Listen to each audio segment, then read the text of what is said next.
الحمد لله رب العالمين والصلاة والسلام على نبينا محمد وعلى آله وصحبه وسلم. أما بعد، بارك الله فيكم والسلام عليكم ورحمة الله وبركاته. Donc on continue, Inch'Allah, avec l'explication de cet épître. Wajibuna nahu ma amarana Allahu bihi. Les Cheikh l'Islam Mohammed ibn Abdel Wahhab rahimahullah ta'ala. Donc on va redire les 7 étapes qu'on doit faire quand Allah subhanahu wa ta'ala nous ordonne de faire quelque chose. Donc إذا أمر الله العبد بأمر وجب عليه فيه 7 مراتب. الأولى العلم به، الثانية محبته، الثالثة العزم عليه، الرابعة العمل، الخامسة كونه يقع على المشروع خالصا صوابا، السادسة التحذير من فعل ما يحبطه، السابعة الثبات عليه. Donc les 7 étapes, quand Allah subhanahu wa ta'ala ordonne à son serviteur une chose, il doit appliquer 7 obligations vis-à-vis de cet ordre. Donc la première, d'avoir la science, le savoir concernant cette chose ordonnée. La seconde chose, d'aimer celle-ci. La troisième, d'être déterminé à l'accomplir. La quatrième, de l'exécuter, donc de la mettre en pratique. Et la cinquième, de l'accomplir de manière légiférée, c'est-à-dire sincèrement pour Allah et conformément à la sunna du prophète alayhi salatu wassalam. La sixième, de prendre garde contre tout ce qui pourrait rendre caduque son œuvre. La septième, de persister et d'être ferme sur cet ordre. Donc, Inch'Allah, ce soir nous allons expliquer la 5e étape, le fait de l'accomplir de manière légiférée. Donc, comment exécuter une œuvre de manière légiférée, ou de faire cet ordre de manière légiférée? Donc, comme Al-Mu'allif le dit, donc l'auteur le dit, rahimahullah, c'est-à-dire sincèrement pour Allah et conformément à la sunna du prophète alayhi salatu wassalam. Donc comme vous le voyez ici, le cheikh nous guide vers la droiture à travers de rendre son œuvre sincèrement pour Allah subhanahu wa ta'ala et de la faire conformément à la sunna du prophète alayhi salatu wassalam, et non conformément à ce que dit le cheikh là, mais conformément à la sunna du prophète alayhi salatu wassalam. Pas comme certains qui font des œuvres, qui le font selon et conformément à ce que disent leurs cheikhs. Là, toi en tant que musulman, tu dois faire cette œuvre pour Allah sincèrement et conformément à la sunna de qui? Du prophète alayhi salatu wassalam. Donc sache que l'œuvre, toute adoration a 2 conditions. Al-ikhlasu wal-mutaba'a. Donc la sincérité et le suivi du prophète alayhi salatu wassalam. Donc toute adoration, tu dois avoir ces 2 conditions. Toute adoration, tu dois avoir ces 2 conditions. Sinon, ce n'est pas une adoration, comme on va le voir, Inch'Allah. Le Cheikh Ibrahim al-Muhaymid, hafidhahullah, il dit: هل رأيتم طائرا يطير بجناح؟ الجواب لا، فكيف من دون جناحين؟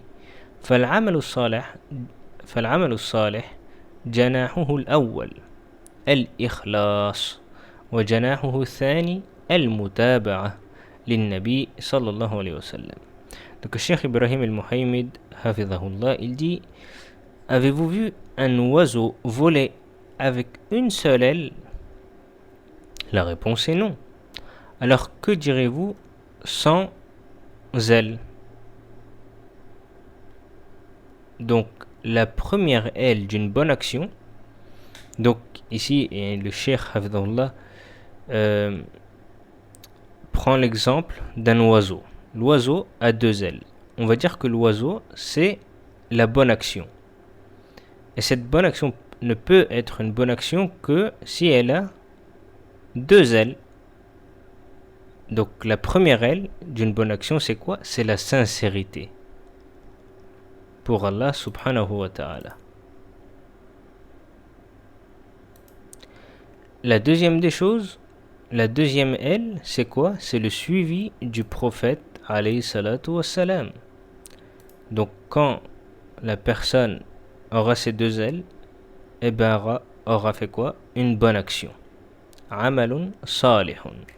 Donc pour que ton action soit une bonne action, amalun salih, il doit y avoir sincérité pour Allah subhanahu wa ta'ala et le suivi du prophète alayhi salatu wassalam.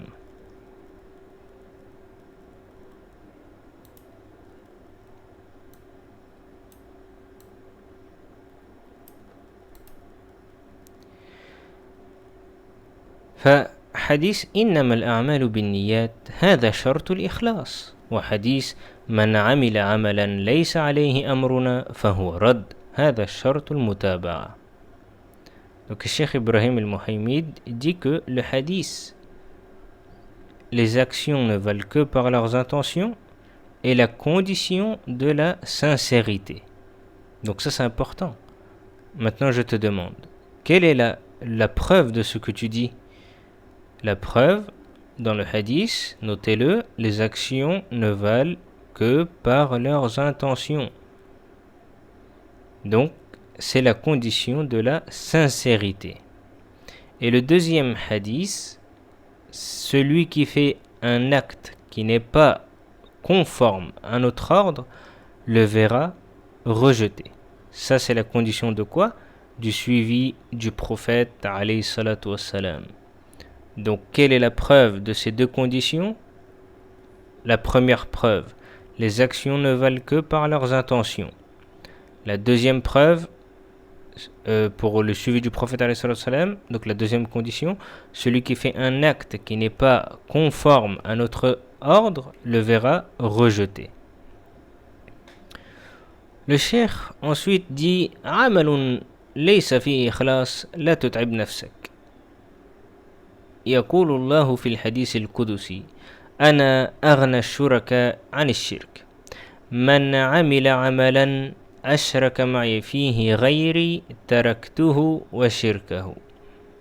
Le cheikh il dit une œuvre qui n'est pas sincère pour Allah subhanahu wa ta'ala, ne te fatigue pas dessus. Tu vas ni être récompensé et tu vas ni bénéficier de ce que tu fais. Tu t'es fatigué pour rien. Donc, rends tes œuvres sincères pour Allah subhanahu wa ta'ala. Tout ce que Allah aime, comme parole, comme action, fais-la sincèrement pour Allah subhanahu wa ta'ala. Parce que si tu fais ça pour les yeux des gens, pour faire plaisir aux gens, sache que ni eux vont t'apporter du bien, et tu t'es fatigué pour rien. Tu ne seras pas récompensé pour ce que tu as fait. Allah il dit dans le hadith al-Qudusi, je suis celui qui se passe le plus qu'on lui donne des associés. Quiconque accomplit une action dans laquelle il m'associe qui ou quoi que ce soit, je l'abandonne lui et son association. Ce hadith-là est rapporté par Muslim dans son authentique. Donc l'importance à la personne de faire ses adorations sincèrement pour Allah subhanahu wa ta'ala. Tu te diriges vers la mosquée. Tu te diriges pour Allah subhanahu wa ta'ala, pas pour faire plaisir aux gens. Si tu es imam, ne sois pas imam pour embellir ta voix, pour que les gens disent « Oh, tu as une belle voix ». Embellis ta voix pour Allah subhanahu wa ta'ala. Ne fais pas une adoration pour faire plaisir aux gens. Ne délaisse pas une adoration à cause des gens. Ça aussi, c'est une forme qui est interdite. Ne délaisse pas une adoration à cause des gens. Tu te dis, ah non, si moi je le fais, ben, les gens vont me regarder. Non. Fais ton adoration sincèrement pour Allah, subhanahu wa ta'ala, sans prendre en compte les gens. C'est quoi l'ihsan? An ta'bud Allah ka'annaka tara fa in lam takun tara fa innahu yarak. C'est quoi l'ihsan? L'excellence, c'est d'adorer Allah subhanahu wa ta'ala comme si tu le voyais. Et si tu ne le vois pas, sache qu'Allah subhanahu wa ta'ala, lui te voit.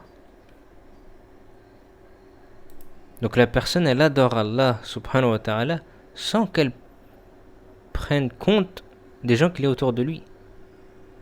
Ça veut dire que quand elle adore Allah subhanahu wa ta'ala toute seule, dans une pièce, personne ne la voit, sauf Allah subhanahu wa ta'ala, la même chose si tu es auprès des gens. Tu fais l'aumône, ne fais pas l'aumône en pensant aux gens.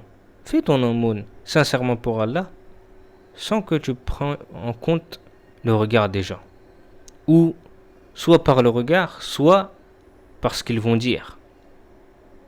Ne prête pas ça en compte.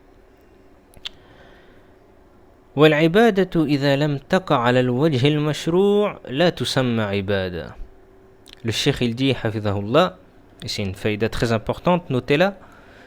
العبادة إذا لم تقع على الوجه المشروع لا تسمى عبادة.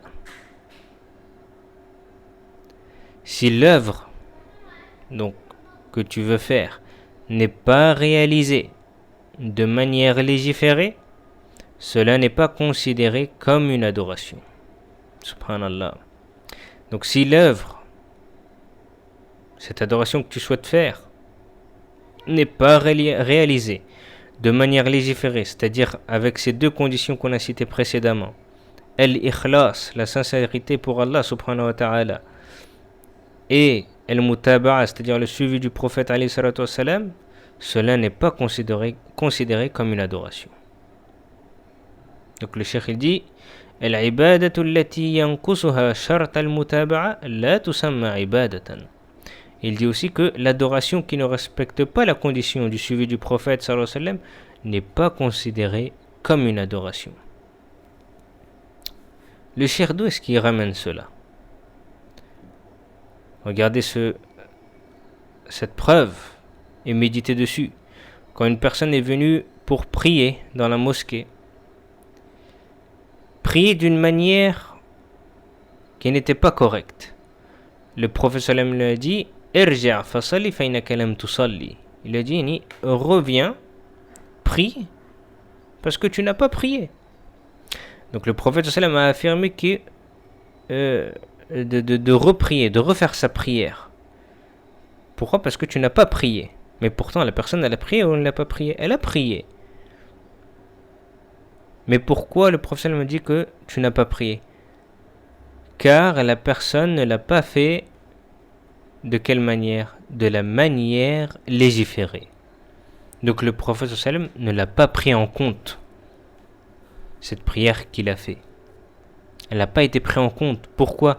Parce qu'elle n'a pas été faite de manière légiférée, c'est-à-dire avec al-mutaba'a, le suivi du prophète sallam dans comment faire cette prière, comment la faire.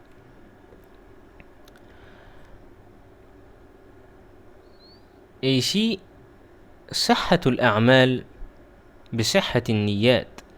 فإذا صحت النية صح العمل. La validité des actions dépend de la validité des intentions. Qu'est-ce que ça veut dire? La validité de tes actions, de tes adorations, de tes œuvres dépendent de quoi? De la validité de tes intentions. C'est-à-dire que si tes intentions sont bonnes et correctes, sont sincères pour Allah, et ton action sera aussi pareille, c'est-à-dire correcte. Et ça c'est une faïda que j'ai tirée du cheikh Amrou Sadat hafidhahullah. Wa alayhi, il dit aussi wa alayhi idha fasada an-niyya fasada al-amal. Dans le cas où l'intention est corrompue, l'action est aussi alors corrompue. Donc ton intention elle est bonne, ton action sera bonne. Pourquoi? Parce que toi tu cherches à te rapprocher d'Allah subhanahu wa ta'ala. Donc ton intention est bonne. Donc tu veux te rapprocher d'Allah sallallahu alayhi wa sallam et tu veux faire cette action de manière légiférée, c'est-à-dire comme le prophète sallallahu alayhi wa sallam l'a fait. Donc tu concrétises les deux conditions qu'on a citées, la sincérité et le suivi du prophète alayhi salam dans cette action. Donc ton intention elle est bonne, ton action sera aussi bonne. Mais si ton intention est corrompue, alors l'action sera aussi corrompue. Toi tu pries pour que les gens disent de toi que tu pries. Tu apprends, tu étudies la science, tu mémorises le Coran pour les gens que tu dises tu es un mémorisateur du Coran. Ou pour te dire ah mashallah c'est un frère qui étudie la science. Là, ne fais pas ça pour les gens. Fais ça pour Allah subhanahu wa ta'ala. Sache toujours qu'il y a mieux que toi. فالعبادة لا تقبل إلا بشرطين. Donc l'adoration n'est agréée par Allah qu'à combien de conditions? Qu'à deux conditions. Quelles sont ces deux conditions? الإخلاص فيها للمعبود فإن الله لا يقبل من العمل إلا الخالص لوجهه سبحانه وتعالى. Donc la première condition c'est quoi? Son dévouement exclusif à l'adorer subhanahu wa ta'ala. Donc Allah n'accepte une œuvre que si elle est quoi? Purement faite pour son visage subhanahu wa ta'ala. Taïb, on va citer les preuves. Et moi je vous conseille, et pour ceux qui nous écoutent, d'avoir de quoi écrire et de noter les preuves. Vous en avez besoin pour pas, tout ce que vous avez écouté est parti en poussière. Il se peut que vous le notez, le propagez et que ce soit bénéfique pour la Ummah. Donc la preuve concernant la première condition qui est la sincérité envers Allah. Allah subhanahu wa ta'ala il dit dans le Coran وَمَا أُمِرُوا إِلَّا لِيَعْبُدُوا اللَّهَ مُخْلِصِينَ لَهُ الدِّينَ. Donc dans Surat Al-Bayyinah, Allah il dit il ne leur a été commandé cependant que d'adorer Allah lui vouant un culte exclusif. Première preuve. Deuxième preuve, قال الله تعالى ألا لله الدين الخالص. Allah il dit dans Surat Az-Zumar, c'est à Allah qu'appartient la religion pure. وقال تعالى قل الله أعبد مخلصا له ديني. Allah il dit dans Surat Az-Zumar dans le verset numéro 14, dit c'est Allah que j'adore et lui voue exclusivement mon culte. Donc ça c'est les preuves pour la première condition. Bien sûr, il y a d'autres preuves. On en a cité quelques-unes. Et essayez toujours de mémoriser dans chaque sujet une preuve, au moins une preuve. Comme ça, vous êtes dans la clairvoyance. Si quelqu'un vous demande pourquoi vous faites ça, parce que Allah subhanahu wa ta'ala, il a cité telle chose dans le Coran. Pourquoi tu fais ça? Le prophète sallam a dit, et tu cites le hadith. Donc tu as toujours un bagage en toi. Donc toujours de mémoriser ne serait-ce qu'une seule preuve dans chaque sujet. Yani mas'ala. Maintenant on va voir les conditions. Donc à noter les preuves pour la deuxième condition, al-mutaba'a lir-rasouli sallallahu alayhi wa sallam, le suivi du prophète alayhi salatu wa sallam. فإن الله لا يقبل من العمل إلا الموافق لهدي الرسول صلى الله عليه وسلم. Donc la deuxième condition c'est quoi? Qu'elle soit conforme aux pratiques du messager d'Allah sallallahu alayhi wa sallam. Allah n'accepte une œuvre que si elle est conforme à l'exemple pratique du messager sallallahu alayhi wa sallam. Les preuves de cela dans Surat Al-Hashr. قال الله تعالى وما أتاكم الرسول فخذوه وما نهاكم عنه فانتهوا. Allah il dit, dans le sens rapproché du verset, prenez ce que le messager vous donne et ce qu'il vous interdit, abstenez-vous-en. Donc prenez ce que le messager vous donne et ce qu'il vous interdit, qu'est-ce qu'on doit faire? S'en éloigner. Abstenez-vous-en. وقال تعالى, la deuxième preuve, فلا وربك لا يؤمنون حتى يحكموك فيما شجر بينهم ثم لا يجدوا في أنفسهم حرجا مما قضيت ويسلموا تسليما. Allah subhanahu wa ta'ala il dit non par ton Seigneur. Donc toujours quand je cite le verset en français, c'est toujours dans le sens rapproché, approximatif. Non par ton Seigneur, ils ne seront pas croyants aussi longtemps qu'ils ne t'auront demandé de juger de leurs disputes et qu'ils n'auront éprouvé nulle angoisse pour ce que tu auras décidé, c'est-à-dire le prophète alayhi salatu wassalam, et qu'ils se soumettent complètement à ta sentence. Dans Surat An-Nisa. Et une preuve aussi, la parole du prophète alayhi salatu wassalam, Man ahdasa fi amrina hadha ma laysa minhu fahuwa rad ay mardudun alayh. Et la parole du prophète alayhi salatu wassalam, quiconque innove dans cette religion qui est la nôtre, ce qui n'en fait pas partie verra ceci rejeté, c'est-à-dire son action sera rejetée sur lui-même, c'est-à-dire qu'elle ne sera pas acceptée. فلا عبرة بالعمل ما لم يكن خالصا لله صوابا على سنة رسول الله صلى الله عليه وسلم. Donc aucune œuvre n'est considérée comme adoration si elle n'est pas quoi? Si elle n'est pas vouée exclusivement à Allah subhanahu wa ta'ala ou si elle n'est pas conforme à la sunna du messager d'Allah sallallahu alayhi wa sallam. قال الفضيل ابن عياض رحمه الله في قوله تعالى ليبلوكم أيكم أحسن عملا قال أخلصه وأصوبه. الفضيل ibn Ayyad rahimahullah a dit à propos de la parole d'Allah subhanahu wa ta'ala afin d'éprouver lequel de vous agirait le mieux dans Surat Al-Mulk. Il dit quoi à propos de ce verset? Al-Fudayl ibn Ayyad, il dit le plus sincère pour Allah. Donc celui qui agirait le mieux, c'est qui? C'est le plus sincère pour Allah et le plus conforme à la sunna du prophète alayhi salatu wassalam. فقيل يا أبا علي وما أخلصه وأصوبه قال إن العمل إذا كان خالصا ولم يكن صوابا لم يقبل وإذا كان صوابا ولم يكن خالصا لم يقبل حتى يكون خالصا صوابا والخالص ما كان لله والصواب ما كان على السنة. On lui dit, c'est-à-dire à Abu Ali, et Al-Fudayl ibn Ayyad, que signifie plus sincère et plus conforme? Il dit, en vérité, si l'œuvre est sincère et qu'elle n'est pas conforme à la sunna, elle ne sera pas acceptée. Regardez bien comment il détaille. Il dit, si l'œuvre est sincère, mais qu'elle n'est pas conforme à la sunna du prophète alayhi salatu wassalam, elle ne sera pas acceptée. Donc, est-ce que l'intention suffit? Elle ne suffit pas.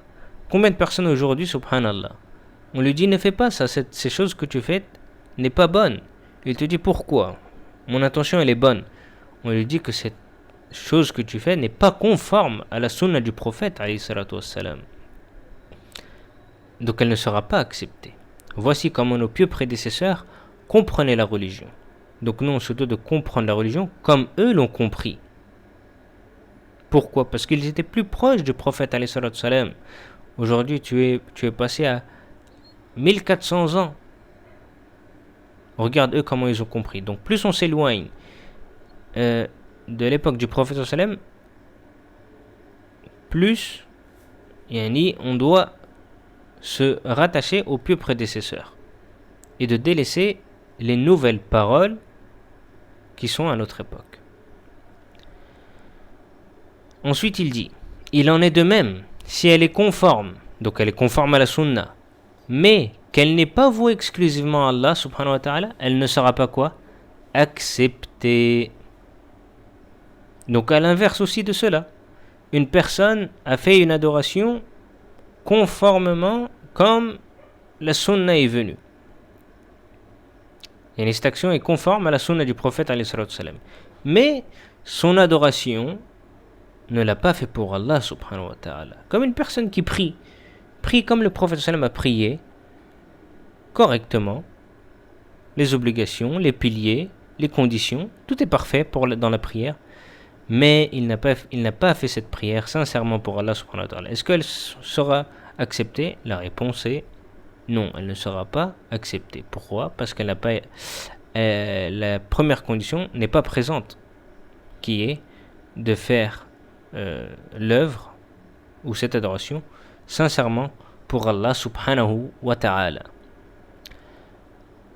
Ensuite, il dit l'œuvre sincère est celle qui est faite pour Allah, et l'œuvre conforme est celle qui est conforme à la sunna du prophète alayhi salatu wassalam. المتابعة لا تتحقق إلا إذا كان العمل موافقا في أمور ستة. Alors ici, et sachez que ce cours-là est un cours très important. Donc ici, prenez un stylo et de quoi noter. Toujours des assises de science. Enfin, si c'est pas une assise de science, on révise ensemble, on profite ensemble. Toujours avoir de quoi écrire. Il se peut qu'il y ait une faïda, un verset que tu n'as jamais entendu sur un sujet. Tu le marques. Une règle que tu ne connais pas. Marque-la. Toujours avoir de quoi écrire. Donc, المتابعة لا تتحقق إلا إذا كان العمل موافقا في أمور ستة. Donc ça c'est un point important qu'on va noter ici et je vous demande de le noter.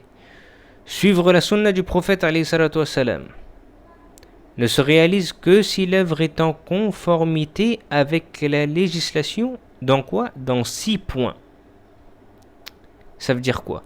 Ça veut dire que le suivi du prophète alayhi salatu wassalam, la sunna du prophète sallam, elle ne se réalise pas que si l'œuvre que tu fais est en conformité avec la législation en 6 points.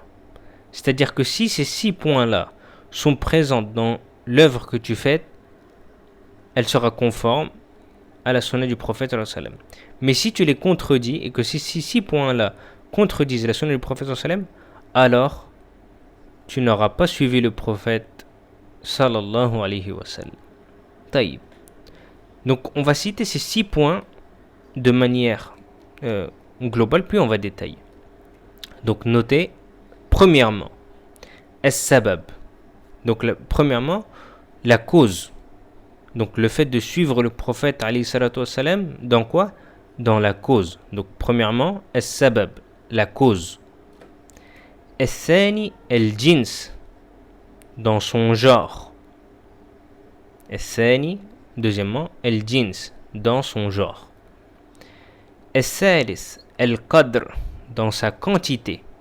Donc de suivre le prophète alayhi salatu wassalam dans la quantité que le prophète sallam a déterminée. Al-rabi', quatrièmement, al-kayfiyya, dans sa manière. Comment cette chose a été faite. Donc si toi tu fais une œuvre, tu dois suivre le prophète alayhi salatu wassalam dans al-kayfiyya, c'est-à-dire dans sa manière. Si tu le contredis, alors là tu n'auras pas suivi le prophète alayhi salatu wassalam dans cette œuvre. Al-khamisu al-zaman, dans son temps. Donc tu dois suivre le prophète sallam dans cette adoration aussi dans son temps. Al-sadis al-makan, donc c'est le dernier point, c'est l'endroit, dans son lieu. Donc suivre le prophète alayhi salatu wassalam dans son lieu. Donc là on a cité les 6, on va les répéter. Donc comment tu concrétises ton suivi du prophète alayhi salatu wassalam? dans 6 points. La cause, al-sabab. Deuxièmement, al-jins, dans son genre. Al-thalis, al-qadr, dans la quantité. Al-rabi', quatrièmement, al-kayfiyya, c'est-à-dire dans la manière. Al-khamis, al-zaman, c'est-à-dire dans son temps. Al-sadis, al-makan, c'est-à-dire dans son lieu. On va les prendre un par un en citant des exemples. On a dit en premier al-sabab, la cause. Par exemple, moi je suis rentré à la mosquée, puis j'ai prié 2 unités. Une personne vient me voir et me dit: pourquoi tu pries tout le temps 2 unités avant de t'asseoir dans la mosquée? Donc ici, mes 2 unités ont une cause ou n'ont pas de cause? La réponse oui, elles ont une cause. C'est quoi cette cause? Eh bien, c'est le hadith du prophète sallallahu alayhi wa sallam, où il nous dit que on ne doit pas s'asseoir dans la mosquée tant qu'on n'a pas fait 2 unités. Jaïd. Donc ça, c'est la cause de mon action qui est de faire 2 unités avant de m'asseoir. Taïb. Si maintenant, toi, tu fais une œuvre où il n'y a pas de cause, par exemple, une personne qui prie 2 unités en raison de la pluie. Il pleut. À chaque fois qu'il pleut, il prie 2 unités. Est-ce que cela est permis? Est-ce que cela est conforme à la sunna du prophète sallallahu alayhi wa sallam? La réponse est non. Pourquoi? Parce qu'il n'y a pas de preuve qui appuie cette cause. Contrairement à quand moi je prie 2 unités avant, quand je rentre dans la mosquée, et bien là j'ai une preuve. Pourquoi tu fais cela, ya akhi? Parce que le prophète sallam a dit telle chose. Jaïd. Donc ça c'est la première chose, c'est as-sabab, la cause. Deuxièmement, al-jins, dans son genre. Donc là, on va parler de zakat al-fitr. Une fois que Ramadan se finit, il y a toujours ce sujet-là. Est-ce qu'on sort zakat al-fitr en argent ou en nourriture? Donc là, on a 2 types de genres. Soit en nourriture, soit en argent. Quel est le genre qui est en conformité avec le suivi du prophète alayhi salatu wassalam? Est-ce que le prophète alayhi salatu wassalam l'a sorti en argent, zakat al-fitr, ou pas? La réponse est non. Taïb, si je pose la question, est-ce que le prophète sallam a sorti zakat al-fitr en nourriture? La réponse est oui. Donc toi, tu es conforme à la sunna du prophète sallam avec quel choix? Avec l'argent ou la nourriture? Avec la nourriture. Donc ça s'appelle le genre. Jaïd. Donc ici, zakatul fitr, elle se fait en nourriture. La preuve dans la sunna du prophète alayhi salatu wassalam. Alors que ceux qui la sortent en argent n'ont aucune preuve sur cela. Donc comment on peut suivre ces personnes-là qui disent de faire de cette manière, alors que nous on a dit qu'on doit notre action doit être faite de manière légiférée, c'est-à-dire pour Allah subhanahu wa ta'ala sincèrement et conformément à la sunna du prophète alayhi salatu wassalam. Troisièmement, al-qadr. Al-qadr, c'est la quantité. Un exemple tout simple. Mon intention est bonne. Je veux prier salatul maghrib 4 rak'at au lieu de prier 3 rak'at, 3 unités. Est-ce que cela m'est permis? Est-ce que quand je prie 4 unités pour le maghrib, j'ai fait mon action de manière légiférée, je l'ai fait de la manière qui est conforme à la sunna du prophète sallam? La réponse est non. Donc là j'ai contredit le prophète sallam dans la quantité. Dans la quantité. Al-rabi'u al-kayfiyya. Donc là, la quatrièmement, c'est dans la manière. Donc comment est fait cette adoration? On va donner un exemple tout simple. Une personne qui fait ses ablutions commence par ses pieds et termine par son visage. Mais son intention, elle est bonne, c'est de faire les ablutions. Mais il a commencé par ses pieds. Et il a terminé par son visage. Est-ce que son adoration est conforme à la sunna du prophète alayhi salatu wassalam? La réponse est non. Donc on ne peut pas le suivre dans cela. Par contre, on commence par le visage et on termine par les pieds. Pourquoi? Parce que cela est conforme à la sunna du prophète alayhi salatu wassalam. Al-khamisu, al-zaman, le temps.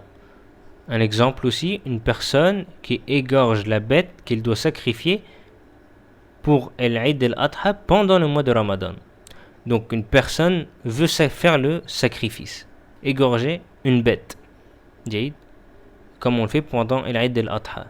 Lui a fait la même chose mais pendant Shahr Ramadan, à la fin du Shahr Ramadan. Est-ce que cela est permis? On lui dira que non. Pourquoi? Parce que cette œuvre-là que tu veux faire doit être faite dans son temps. C'est-à-dire que cela doit être fait pendant l'Eid al-Adha. Attention, là on ne parle pas d'égorger une bête de manière générale. On parle d'égorger et de faire un sacrifice comme pour l'Eid al-Adha. Une personne te dit, moi je vais faire comme l'Eid al-Adha, mais pendant Ramadan, à la fin de Ramadan, je vais égorger une bête comme l'Eid al-Adha. On va lui dire que ça, cette niya, elle est pas bonne déjà, et elle n'est pas conforme à la sunna du prophète alayhi salatu wassalam. Même si toi tu veux à travers cela te rapprocher d'Allah, mais cela n'est pas conforme à la sunna du prophète. Si on te dit pourquoi tu fais cela, parce que j'ai envie. Non, c'est pas comme tu as envie. Le prophète, Allah a envoyé un prophète, pourquoi? Pour que justement il t'enseigne comment adorer Allah subhanahu wa ta'ala. Si tout le monde fonctionne comme toi tu veux, donc on est combien de musulmans sur terre? Donc imaginez-vous si tout le monde fait ce qu'il veut dans les adorations. Il n'y aurait pas de but d'envoyer Allah subhanahu wa ta'ala. Il n'y aurait pas de but dans le fait d'envoyer des prophètes. Donc de faire l'adoration dans son temps. C'est comme les prières par exemple. Je fais Salatul Fajr. Je ne la fais pas pendant l'Asr. Je la fais pendant le Fajr à son temps. L'aube. Sixièmement, el-makan, le lieu. Comme par exemple celui qui fait l'i'atikaf. Et l'i'atikaf, c'est la retraite de dévotion dans les mosquées. Au lieu de la faire dans la mosquée, je vais le faire où? Dans le désert par exemple. Et ça lui n'est pas permis. Pourquoi? Parce que l'i'atikaf, c'est où? Tu dois le faire. Et la retraite spirituelle, tu dois la faire où? Dans la mosquée, pas dans le désert. Par exemple, ça, ce qui est conforme à la sunna, c'est de faire l'i'atikaf, la retraite spirituelle, dans la mosquée et non pas dans le désert. Donc j'espère que ces 6 points-là sont comprises, ils sont très importants, et ces 6 points-là réfutent n'importe quelle innovation. Donc n'importe quelle chose est rentrée dans la religion doit passer par ces 6 points-là. Si elles sont conformes avec la sunna du prophète sallallahu alayhi wa sallam, alors on la met en pratique. S'il y a une des choses qui n'est pas présente et qui contredit, alors dans ce cas-là, on ne doit pas la faire. Pourquoi? Parce que ces 6 choses-là, en fait, pour résumer, c'est ce qui montre ta concrétisation du suivi du prophète alayhi salatu wassalam. بارك الله فيكم ونكتفي إن شاء الله بهذا القدر. بارك الله فيكم وجزاكم الله خيرا. سبحانك الله وبحمدك أشهد أن لا إله إلا الله أشهد أن لا إله إلا أنت وأشهد أن محمدا عبده ورسوله وصلى الله على نبينا محمد وعلى آله وصحبه وسلم.